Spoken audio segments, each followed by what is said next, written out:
Friends, good evening. EMCSC academy में आपका स्वागत है। आई होप आप लोग अच्छे होंगे और इन्जॉय के साथ पढ़ाई भी कर रहे होंगे। जैसे आप लोग अदर सब्जेक्ट को इन्जॉय के साथ पढ़ते हैं और आंसर देते हैं, उसी प्रकार आप लोग साइंस को भी इन्जॉय के साथ पढ़ रहे होंगे। और आप लोग साइंस का भी आंसर देते हैं तो देख के अच्छा लगता है कि आप लोगों को साइंस में भी कोई दिक्कत नहीं हो रही है और आप लोगों को साइंस भी समझ में आने लगा है और आप लोग आंसर देते हैं तो बहुत अच्छा लगता है देख के, और कि आप लोग भी साइंस में अब कमांड हासिल कर लिए हैं। अब उन लोग में भी आपका कॉन्सेप्ट क्लियर हो गया है। तो हम लोग साइंस के कई चैप्टर्स पढ़ चुके थे, बायोलॉजी में, केमिस्ट्री में, तो और उसी क्रम में हम लोग चल रहे थे। विषाणु जनित रोग देखे थे। अब आज का हम लोग का है जीवाणु जनित रोग के बारे में हम लोग डिस्कस करेंगे। जीवाणु जनित क्या होते हैं, जीवाणु क्या होते हैं। जीवाणु की जो होती है अनेक परजीवी जातियाँ जीवधारियों में रोग उत्पत्ति कारक होते हैं और पौधे के अलावा जीवाणु मानव और पशुओं में भी अनेक रोग उत्पन्न करते हैं। और प्राणियों में परिसंचरण तंत्र के माध्यम से जीवाणु सरलता से एक अंग से दूसरे अंग तक पहुंच जाता है। और जीवाणु जो होता है सबसे सरल एक कोशिकीय आद्य जीव है। ये सर्वव्यापी जीव है जो जल, थल, वायु, जीवित और मृत जंतुओं या पौधों पर वास करते हैं। और रोगजनक जीवाणु जो होते हैं मानव के लगभग सभी तंत्र को संक्रमित करने में सक्षम होते हैं। और कुछ आपके जीवाणु हैं, जैसे हैजा जो होता है ये विब्रियो कालेरी के द्वारा होता है, इसके जीवाणु का नाम है। प्लेग जो होता है इसके जीवाणु का नाम है पास्चुरेला पेस्टिस है। कोढ़ जो होता है या लेप्रोसी कहते हैं, ये माइक्रोबैक्टीरियम लेप्री नामक जीवाणु के द्वारा होता है। और तपेदिक क्षय रोग या यक्षमा जो होता है ये माइकोबैक्टीरियम ट्यूबरक्लोसिस के द्वारा होता है। निमोनिया जो होता है आपका ये स्ट्रेप्टोकोकस न्यूमोनी नामक जीवाणु से होता है। टाइफाइड जो होता है ये सैल्मोनेला टाइफी नामक जीवाणु से होता है। और डिप्थीरिया जो होता है ये कोरिनी बैक्टीरियम डिप्थीरी के द्वारा होता है। इसी प्रकार आपका काली खांसी या कुकुर खांसी जो है ये हीमोफिलस पर्ट्यूसिस के बारे में, पर्ट्यूसिस जीवाणु के द्वारा फैलने वाला रोग है। तो आपको जीवाणु के बारे में थोड़ी बहुत पता चल गया होगा कि जीवाणु क्या है, जीवाणु किन किन बीमारी में किन जीवाणु से होता है। तो हम लोग आज इसी टॉपिक से डिस्कस करने वाले हैं और इसी से रिलेटेड हम लोग क्वेश्चन आज सॉल्व करने वाले हैं। तो चलिए हम लोग क्वेश्चन स्टार्ट कर लेते हैं। पहला क्वेश्चन है, निम्नलिखित कथनों में से कौन से सही हैं। सही उत्तर का चयन कीजिए। नीचे दिए गए कूट की सहायता से आपको सही उत्तर देना है। पहला है, मानव शरीर में उर्विका जिसे फीमर भी कहते हैं सबसे लंबी अस्थि है। सेकंड है, हैजा रोग जीवाणु के द्वारा होता है। तीसरा है, एथलीट फुट रोग विषाणु के द्वारा होता है। तो आपको इसमें बताना है कि कौन से सही हैं। पहला, दूसरा, तीसरा, पहला, तीसरा, पहला और दूसरा, 2 और 3। तो चलिए इसका आंसर दीजिए, क्या हो सकता है, कौन सा ऑप्शन आपका राइट हो सकता है। तो आंसर देने की कोशिश कीजिए फटाफट, क्या हो सकता है। तो मानव शरीर का जो सबसे लंबी अस्थि होती है या उसको उर्मिका कहते हैं, ये आपका फीमर होता है। ये तो आपका राइट है। ओके, ये आपका राइट हो गया। पहला जो हो गया, एक मिनट, पहला जो है ये आपका राइट हो गया। उर्बिका होता है, फीमर होता है। और हैजा रोग जो होता है ये जीवाणु द्वारा होता है। ये इसका जो रोग होता है इसका नाम होता है विब्रियो कालेरी। मैंने अभी आपको बताया कि हैजा नामक रोग जो होता है विब्रियो कालेरी नामक जीवाणु के द्वारा होता है। और ये जो होता है पानी से होने वाले गंभीर बीमारी होते हैं जिसमें हमको दस्त होता है और पानी की कमी हो जाती है शरीर में। ओके, तो हैजा। और थर्ड है एथलीट फुट। एथलीट फुट जो होता है इसका जो रोग है ये ट्राइकोफाइटोन नामक कवक के द्वारा होता है और यह एक संक्रामक रोग है। ये आपका कवक के द्वारा होता है, ये संक्रामक रोग होता है। और जो ये कवक है ये क्या होता है इस रोग में, ये उन लोगों को होता है जो जूते के अंदर पैरों में बहुत पसीना आता है और इसमें क्या होता है पैरों की जो उंगलियां होती हैं उनके बीच में जो है ये नामक रोग हो जाते हैं, फफूंदे पड़ जाते हैं, चकत्ते पड़ जाते हैं, स्वेलिंग हो जाती है। ये एथलीट फुट नामक जो रोग होता है इस प्रकार के होते हैं। तो आपका कौन सा ऑप्शन इसमें राइट हो सकता है। आपका ऑप्शन नंबर कौन सा राइट है, जल्दी से आंसर दीजिए। तो आपका ऑप्शन नंबर पहला और दूसरा जो है राइट हो जाएगा। ऑप्शन नंबर थर्ड जो है राइट हो जाएगा। ये आपका कवक द्वारा होता है, विषाणु के द्वारा नहीं होता है। ओके, तो आपका इसी वजह से गलत हो गया। एथलीट फुट के बारे में, एथलीट फुट वे रोग होते हैं जो जूते पहनते हैं और उसके अंदर उनके पैर में पसीना आता है, उन लोगों को ये रोग हो जाते हैं। और ये रोग जो होते हैं अंगुलियों के बीच में फफूले पड़ जाते हैं। आपने देखा होगा कि कुछ लोगों की अंगुलियाँ मतलब स्वेलिंग कर जाती है, रेड हो जाती हैं, खुजली होता है, चमड़े हो जाते हैं। तो ये इस तरह का रोग जो होता है ये एथलीट फुट होता है। तो आपका ऑप्शन नंबर थर्ड जो है राइट हो गया। ओके। और चलिए एथलीट फुट का आप रोग देख लीजिए, पैरों में देखिए इस टाइप से स्पॉट पड़ जाते हैं, इस टाइप से हो जाते हैं ठंडक में, ये ज़्यादा पसीने के कारण होता है, शूज़ वगैरह पहनने से ज़्यादा पसीने होते हैं, तो ये आपका अंदर से उंगली ऐसे हो जाता है, ऐसे चकत्ते पड़ जाते हैं, इसमें खुजली काफ़ी होती है, दर्द होती है और सारी प्रॉब्लम हो सकती है। ये आपका एथलीट फुट नामक बीमारी इसी को कहते हैं। ओके, चलिए ये भी आपके पीसीएस में आए हुए क्वेश्चन थे। चलिए नेक्स्ट क्वेश्चन देख लेते हैं। भोजन विषाक्तता का कारण होता है, भोजन विषाक्तता का कारण क्या होता है? E coli, Salmonella bacilli, Pseudomonas, Candida. तो चलिए इसका आंसर दीजिए, भोजन में विषाक्तता किसके कारण होता है? आंसर देने की कोशिश कीजिए, क्या हो सकता है? तो सैल्मोनेला बेसिलाई नामक जीवाणु के कारण भोजन विषाक्तता होती है और यह विशेष जीवाणु ग्राम निगेटिव, नॉन स्पोर फार्मिंग तथा रॉड के आकार का होता है। ये जो जीवाणु होता है ये ग्राम निगेटिव, नॉन स्पोर फार्मिंग और रॉड के आकार का होता है, जिसके चारों ओर फ्लैंजेला पाया जाता है। फ्लैंजेला आप देखे होंगे कि किसी जानवर में ऐसे छोटे छोटे जो रेशे होते हैं उसी को कशाभिका भी कहते हैं और फ्लैंजेला भी कहते हैं। तो ये आपका भोजन में विषाक्तता जो होता है ये सैल्मोनेला बेसिलाई नामक जीवाणु के कारण होता है। तो आपका ऑप्शन नंबर 2 जो है राइट हो गया। ओके, चलिए नेक्स्ट क्वेश्चन देखते हैं। भोजन का विषाक्त होने को बाटुलिज्म भी कहते हैं, किस स्पीसीज के संदूषण से उत्पन्न होता है? Azotobacter, lactobacillus, Clostridium, rhizobium. तो चलिए आंसर बताइए, भोजन में विषाक्तता किस स्पीसीज के कारण होता है? इसका आंसर देने की कोशिश कीजिए, बहुत इंपॉर्टेंट क्वेश्चन ये भी है आपका। तो बाटुलिज्म जो रोग होता है या भोजन की जो विषाक्तता होता है वो क्लास्ट्रीडियम बाटुलिनम नामक ग्राम पॉजिटिव जीवाणु के द्वारा उत्पन्न होने वाला ये कारण है, जीवाणु है। तो इसके नाम से भी आप बता सकते हैं क्लास्ट्रीडियम बाटुलिज्म, इसका पूरा नाम है क्लास्ट्रीडियम बाटुलिज्म, और इसी से बाटुलिज्म नामक रोग भी हो जाता है, जिससे भोजन में विषाक्तता हो जाती है। और ये आपका जो है ये विष के कारण होता है, ग्राम पॉजिटिव विषाणु के द्वारा उत्पन्न विष के कारण आपका बाटुलिज्म नामक रोग हो जाता है। और इसके जो जीवाणु का नाम है ये क्लास्ट्रीडियम बाटुलिज्म है। आपका ऑप्शन नंबर 3 जो है राइट हो गया। ओके, चलिए नेक्स्ट क्वेश्चन देखते हैं। डीपीटी वैक्सीन का प्रयोग किन बीमारियों के लिए किया जाता है? पहला ऑप्शन है डिप्थीरिया, काली खांसी, टिटनेस। सेकंड है पोलियो, डिप्थीरिया, तपेदिक। तीसरा है टिटनेस, तपेदिक, पोलियो। फोर्थ है तपेदिक, टाइफाइड, पोलियो। तो आपको बताना है कि डीपीटी जो होता है ये वैक्सीन किन बीमारियों में यूज़ किया जाता है। तो चलिए आंसर दीजिए, क्या हो सकता है? तो चलिए देखते हैं। डिप्थीरिया या इसको हम रोहड़ी भी बोलते हैं, डिप्थीरिया को रोहड़ी भी बोला जाता है। और काली खांसी जो होती है इसको कुकुर खांसी भी कहते हैं। और टिटनस को धनुष टंकार भी कहते हैं, धनुष टंकार। तो आपको डिप्थीरिया को क्या कहते हैं? रोहड़ी कहते हैं। काली खांसी को कुकुर खांसी कहते हैं और टिटनेस को आपको धनुष टंकार कहते हैं। और इसके बचाव के लिए जो नवजात शिशु होते हैं इनको डीपीटी वैक्सीन दिया जाता है। और ये तीनों रोग जो होते हैं ये आपके जीवाणुजन्य रोग हैं, जीवाणुओं द्वारा होने वाला रोग है। और आपका जो डिप्थीरिया होता है ये इसका जो वायरस है या इसका जो जीवाणु है वो आपका है कोरोनीबैक्टीरियम डिप्थीरी। इसके जीवाणु का नाम है कोरोनीबैक्टीरियम डिप्थीरी है। और काली खांसी या कुकुर खांसी के जो जीवाणु है उसका नाम है हीमोफिलस परट्यूसिस, जिसे बोर्डेटेला परट्यूसिस भी कहते हैं। और आपका टिटनेस जो होता है ये क्लास्ट्रीडियम टिटैनी नामक जीवाणु के द्वारा होता है।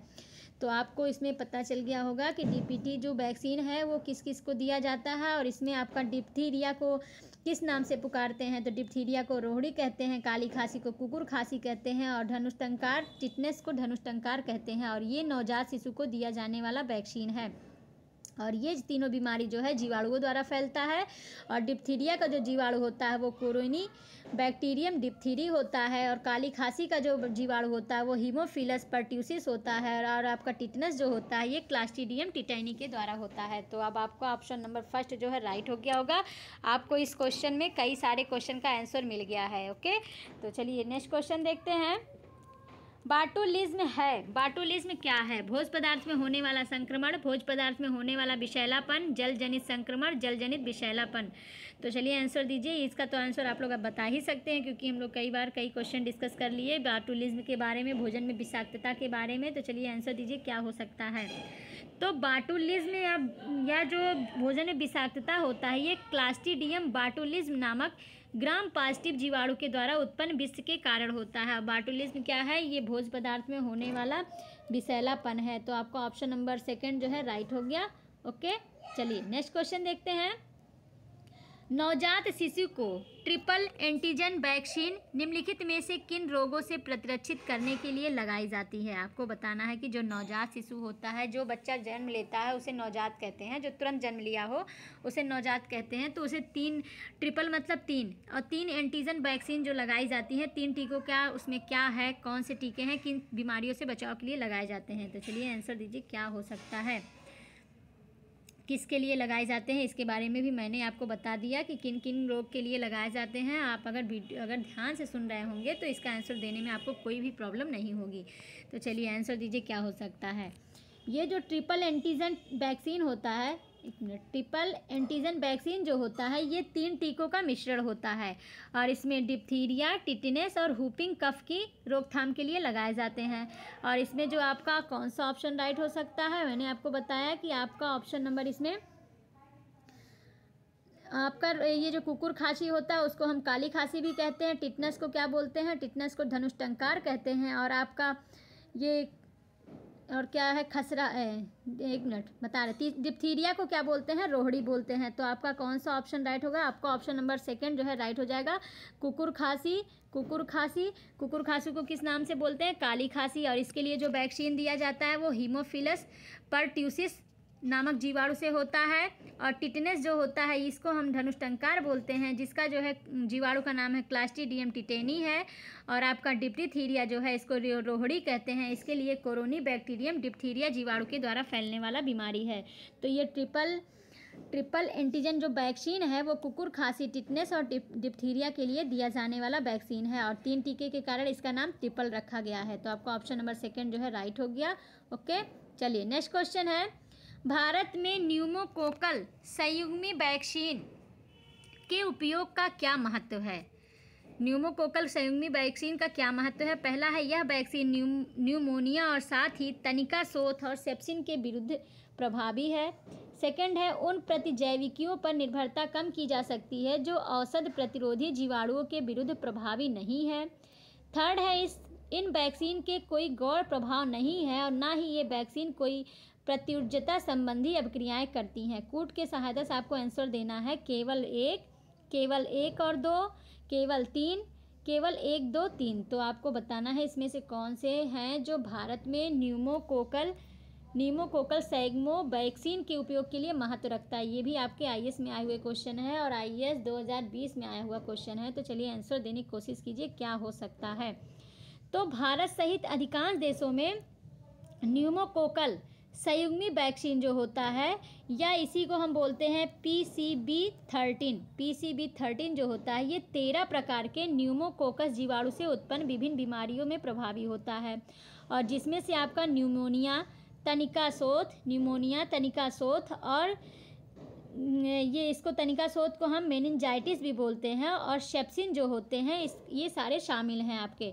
तो आपका ऑप्शन फर्स्ट जो है राइट हो गया। और वर्ष 2010 में B7 था, B7 के स्थान पर PCB13 कर दिया गया। ठीक है, पहले 2010 में इसका नाम था PCB7 था और फिर 2010 में इसका नाम PCB13 का उपयोग होने लगा, क्योंकि इसमें 13 प्रकार के न्यूमोकोकस जीवाणु से उत्पन्न होने वाला ये बीमारी है। और इसमें जो होता है इसका उपयोग उन प्रतिजैविकों की निर्भरता को कम की जा सकती है। इसका जो प्रयोग करते हैं तो आपके इसमें जो होता है इन प्रतिजैविकों पर जो निर्भरता होती है कम की जा सकती है इस औषधि का प्रयोग करके। तो ये आपका राइट हो गया। और आपका थर्ड है, इस वैक्सीन का कोई गौण प्रभाव नहीं है। गौण प्रभाव मतलब जिसका कोई साइड इफ़ेक्ट ना हो। तो ऐसा नहीं हो सकता कि किसी वैक्सीन का साइड इफ़ेक्ट ना हो, कुछ ना कुछ तो उसके साइड इफ़ेक्ट होते ही हैं। तो ये आपका गलत हो गया, क्योंकि जो इन वैक्सीन से है साइड इफ़ेक्ट व एलर्जी की भी संभावना होती है। तो ये आपका गलत हो गया। आपका ऑप्शन और पहला और दूसरा जो है राइट हो गया। आपका ऑप्शन नंबर सेकंड जो है राइट हो जाएगा, 1 व 2 दोनों। फिर से मैं बता दूं, जो भारत सहित अधिकांश देशों में न्यूमोकोकल जो संयुग्मी वैक्सीन होते हैं PCB13, ये 13 13 प्रकार के न्यूमोकोकस जीवाणुओं से उत्पन्न विभिन्न बीमारियों से प्रभावी होते हैं, और जिसमें आपका न्यूमोनिया, तानिकाशोथ को मेनिंजाइटिस भी कहते हैं, और सेप्सिन शामिल होते हैं। और वर्ष 2010 से पीसीबी 7 के स्थान पर पीसीबी 13 का उपयोग होने लगा था, और इसका उपयोग जो है उन प्रतिजैविकियों पर निर्भरता कम की जा सकती है जो औषध प्रतिरोधी जीवाणुओं के विरुद्ध प्रभावी नहीं होते हैं, और इस वैक्सीन के साइड इफ़ेक्ट भी हैं जिससे एलर्जी की संभावना भी होती है। तो आपका ऑप्शन नंबर कौन सा राइट था? आपका ऑप्शन नंबर 2 जो है राइट हो गया, 1 व 2 दोनों। ओके, चलिए नेक्स्ट क्वेश्चन देखते हैं। तृतीयक प्रतिजन डीपीटी बच्चों को दी जा सकती है बचाव के लिए। किसके बचाव के लिए बच्चों को तृतीयक प्रतिजन डीपीटी दिया जा सकता है? इसका भी मैंने आपको डिटेल में बता दिया, तो चलिए आंसर दीजिए। पहला ऑप्शन है रोहड़ी पोलियो चेचक से, सेकंड है पोलियो रोहड़ी टिटनेस से, थर्ड है चेचक कुकुर खांसी टिटनेस से, 4 है रोहड़ी कुकुर खांसी टिटनेस से। तो चलिए बता दीजिए कि तृतीय प्रतिजन डीपीटी बच्चों को दी जाती है किन रोगों से बचाने के लिए? और तृतीय का मतलब 3 होता ही है जिसमें 3 टीके शामिल हो। डिप्थीरिया आपका पहला हो गया, फिर टिटनेस हो गया और हुपिंग हो गया।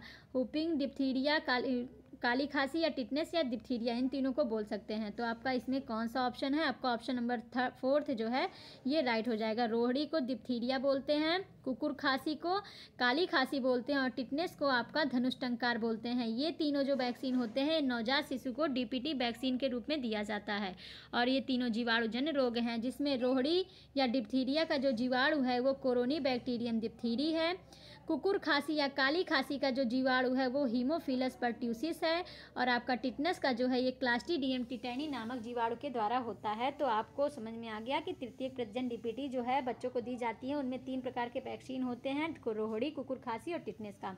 और ये टिटनेस का भी आपका बहुत इंपॉर्टेंट है, एग्जाम्स में पूछता है कि टिटनेस नामक रोग किस जीवाणु के द्वारा होता है, तो ये आपका क्लास्ट्रीडियम टिटैनी नामक जीवाणु से फैलता है। ओके, तो आपका ऑप्शन नंबर 4 राइट हो गया। चलिए नेक्स्ट क्वेश्चन देखते हैं। निम्न द्वारा होने वाली बीमारियों के लिए सल्फा दवाइयाँ किसके लिए कारगर हैं? जीवाणु, कीट, विटामिन की कमी, ग्रंथि की खराबी। तो आपको बताना है कि इनमें से कौन सी बीमारी है जिनमें सल्फा दवाइयाँ कारगर होती हैं, सल्फर दवाइयाँ प्रयोग की जाती हैं। तो चलिए आंसर दीजिए क्या हो सकता है?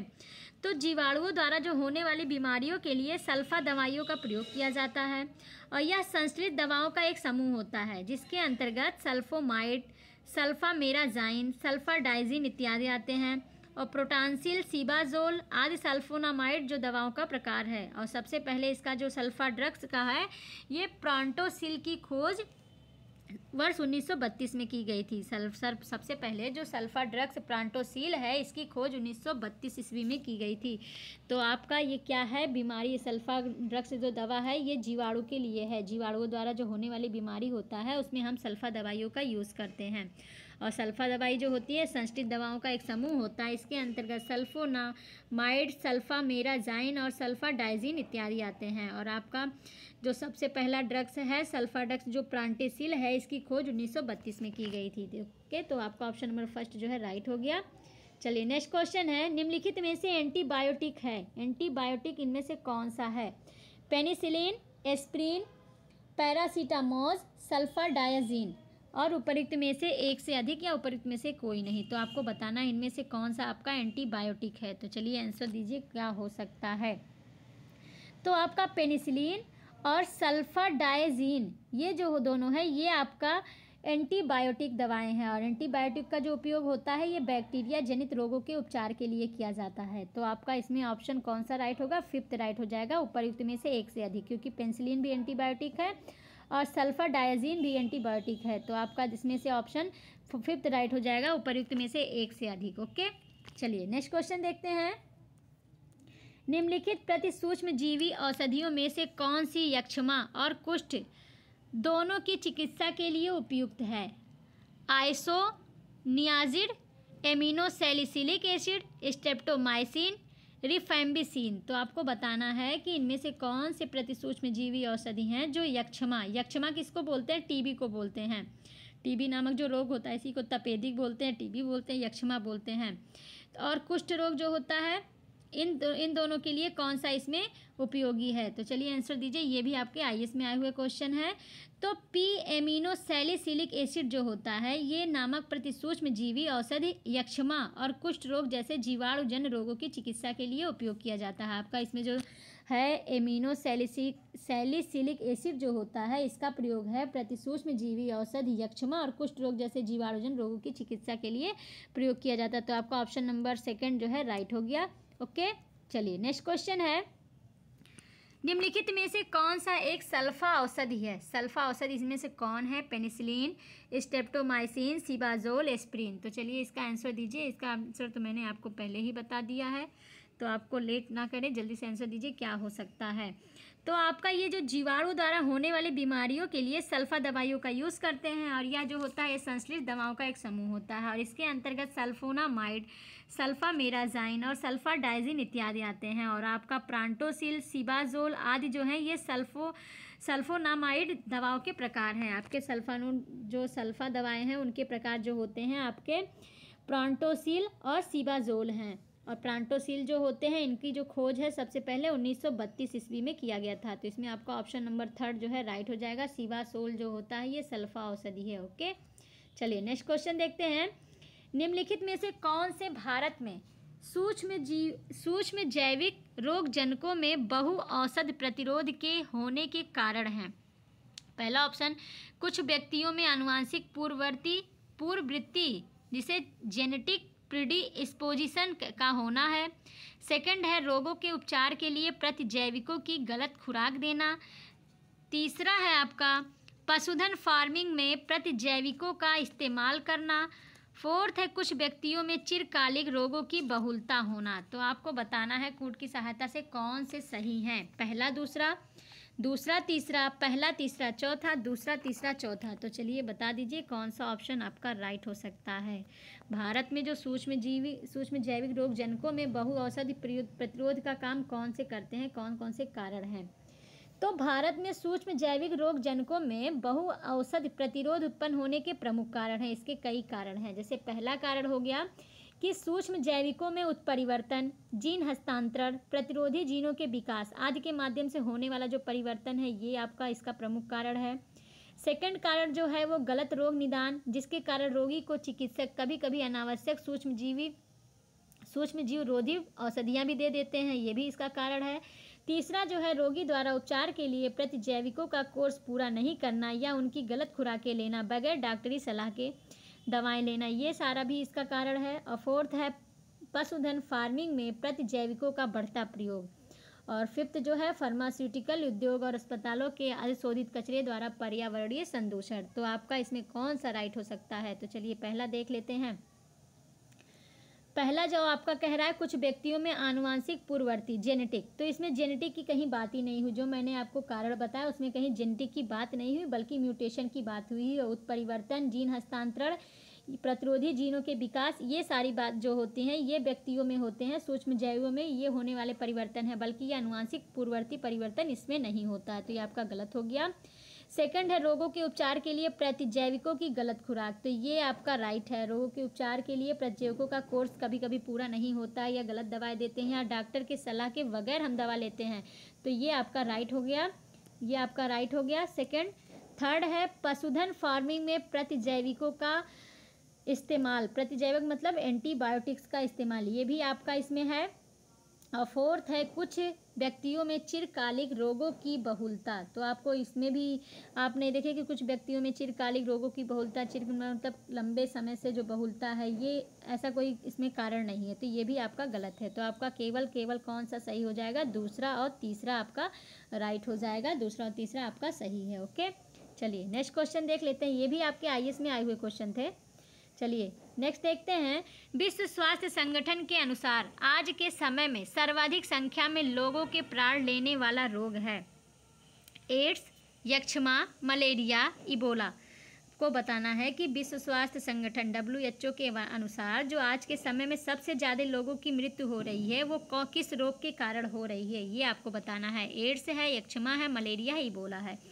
तो चलिए आंसर देने की कोशिश कीजिए कौन सा ऑप्शन हो सकता है। तो आपका ऑप्शन नंबर सेकंड जो है यक्षमा। यक्षमा जो होता है इसको तपेदिक या क्षय रोग भी कहते हैं या टीबी भी कहते हैं। यह एक संक्रामक रोग है जिसका कारक जो होता है माइक्रोबैक्टीरियम ट्यूबरकुलोसिस नामक जीवाणु है और इस रोग में मनुष्य का फेफड़ा जो है प्रभावित होता है। इसमें रोगी को बुखार होता है और लगातार खांसी आती है और खून के साथ बलगम भी आ जाता है और सांस फूलना भी इसके महत्वपूर्ण लक्षण भी प्रदर्शित होते हैं। और WHO के अनुसार जो आधुनिक समय में यह रोग है सर्वाधिक मनुष्यों की मृत्यु का कारण है और भारत में भी इसका प्रकोप जो है काफ़ी अधिक हो गया है। और यह एक आनुवंशिक रोग नहीं है, ये आनुवंशिक रोग नहीं है, ठीक है। ये लोगों के संपर्क में आने से फैलने वाला रोग है। तो आपका ऑप्शन नंबर सेकंड जो है राइट हो जाएगा, यक्षमा या टीबी। इससे सबसे ज़्यादा लोगों की मृत्यु हो रही है। ओके, चलिए नेक्स्ट क्वेश्चन देखते हैं। निम्नलिखित में से कौन सही सुमेलित नहीं है? आपको बताना इनमें से कौन सा है जो सही सुमेलित नहीं है। पहला है स्वप्रतिरक्षित रोग जिसे संधिवात या संधिशोथ। सेकंड है आनुवांशिक रोग क्षय रोग। थर्ड है पामा रोग चिंचड़ी।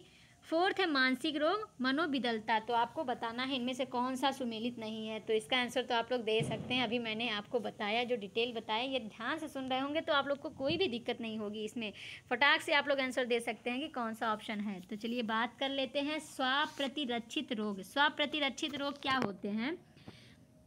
ये वो रोग होते हैं जिनके होने पर किसी जीव की प्रतिरक्षा प्रणाली जो होती है अपने ही ऊतकों या शरीर में उपस्थित अन्य पदार्थों को रोगजनक समझने की गलती कर बैठती है और उन्हें समाप्त करने के लिए उन पर हमला कर देती है। और इस प्रकार का जो रोग होता है वो शरीर के किसी एक अंग में सीमित हो सकता है या शरीर के विभिन्न स्थानों पर एक विशेष प्रकार के ऊतकों को प्रभावित कर सकता है। स्वप्रतिरक्षित मतलब जो अपने ही अंग को या अपने ही पार्ट को वो गलती से समझ के और उसको ही नष्ट करना स्टार्ट कर दे, ये स्वप्रतिरक्षित रोग हो गया। और ये जो होता है आपका संधिवात जो होता है, ये आर्थराइटिस या जोड़ों का दर्द जो होता है, ये आपका स्वप्रतिरक्षित रोग के अंतर्गत ही आता है। सेकंड है आनुवांशिक रोग क्षय रोग। तो आपका अभी मैंने बताया कि जो क्षय रोग है उसको तपेदिक भी कहते हैं, यक्षमा भी कहते हैं। एक प्रकार का संक्रामक रोग है जिसका कारण जो होता है माइक्रोबैक्टीरियम ट्यूबरकुलोसिस नामक जीवाणु होता है और यह रोग जो होता है मनुष्य के फेफड़े को प्रभावित करता है। इसमें रोगी को तेज़ बुखार होगा, लगातार खांसी आएगा और खून के साथ बलगम भी आ जाएगा और सांस भी फूलने इसका प्रमुख लक्षण है। तो और ये मैंने ये भी बताया कि ये आपका आनुवांशिक रोग नहीं है बल्कि लोगों के संपर्क में आने से वायु द्वारा, धूल मिट्टी के द्वारा ये सब फैलते हैं, ये क्षय रोग जो है। तो आपका ऑप्शन यही गलत हो गया। तीसरा है पामा रोग। पामा रोग को चर्म रोग भी कहते हैं, चर्म रोग भी कहते हैं। और चिचड़ी जो होता है एक प्रकार का किलनी या बाह्य परजीवी जानवर होते हैं जो स्तनधारियों, पक्षियों और कभी कभी सरीसृपों के शरीर में रहकर जो है खून चूस लेते हैं और जिसके कारण हमको ये पामा रोग नामक बीमारी हो जाती है। और पामा रोग जो होता है इसमें त्वचा में लाली पड़ जाते हैं, सूजन आ जाती है, खुजली होती है, एक्जिमा भी इसको हम कह सकते हैं। तो आपका तीसरा जो है सही हो गया। और फोर्थ है मानसिक रोग। मानसिक रोग मनोविदलता। मानसिक रोग में आप समझ सकते हैं जो पागल हो जाते हैं, या जैसे मनोविदलता मतलब जैसे किसी पे अपने खुद की क्रिया पे आपका कंट्रोल ना हो। जैसे कोई व्यक्ति हंस रहा है तो हंसता ही रहे, रो रहा है तो रोता ही रहे, या कोई ऐसा काम करे जिससे लोगों को नुकसान पहुंचे, ये सब आपका मनोविदलता में आ जाएगा। तो ये भी आपका राइट है। तो इसमें आपका ऑप्शन नंबर सेकंड जो है ये आपका सुमेलित नहीं है क्योंकि आपका क्षय रोग जो है ये आनुवांशिक रोग नहीं है। ओके, चलिए नेक्स्ट क्वेश्चन देख लेते हैं। प्रतिजन जो है ये 5 लाख भारतीय एक रोग में मरते हैं।